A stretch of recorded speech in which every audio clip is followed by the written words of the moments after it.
nyuma yaho ishyirahamwe ry'umupira w'amaguru mu Rwanda rifatiye ibihano umusifuzi wo ku ruhande Jabo Aristote wanze igitego cya APR FC mu mukino wayihuje na El Merreikh, kikaza no kugaragara ko cyanzwe hashingiwe ku cyemezo kitari cyo.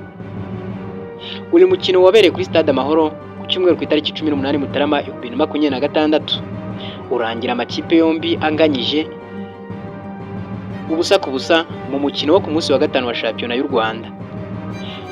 Uwo mukino hari ku munota 88 APR FC yari yatsinze igitego kimwe cyinjijwe na Dawuda Yusuf, ariko umusifuzi wo ku ruhande avuga ko habayeho kurarira, icyemezo cyaje no guteza impaka zikomeye na n'ubu ngubu.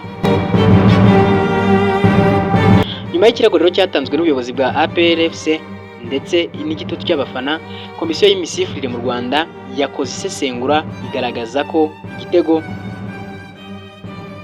cyari cyemewe. Icyemezo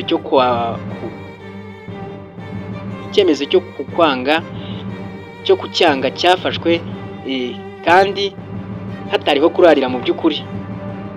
Bityo rero Ferwafa yatangaje ko Jabo Aristote ahagarikwa gusifura imikino 4 mu rwego rwo kubungabunga ubutabera, ubunyangamugayo n'ireme ry'imisifurire y'umupira w'amaguru mu Rwanda.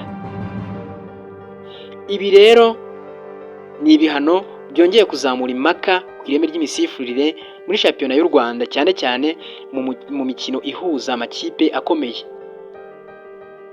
Ingaruka zabaye kuri APR nyuma y'umukino ni ugutakaza amahirwe yo kubona amanota 3, guhungabana ku rugamba ndetse no guhatanira igikombe.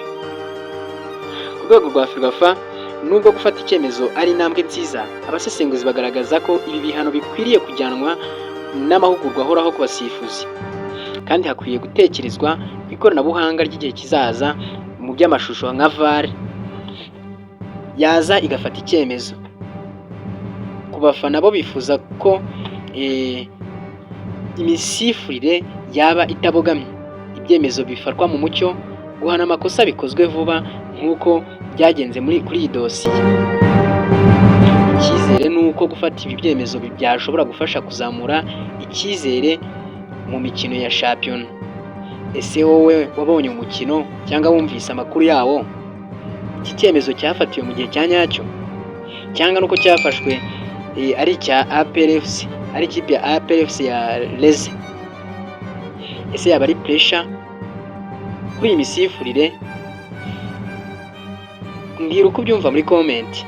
Ntibagirwe gukanda subscribe, like, share ndetse umenye igitekerezo cy'uko ubyumva.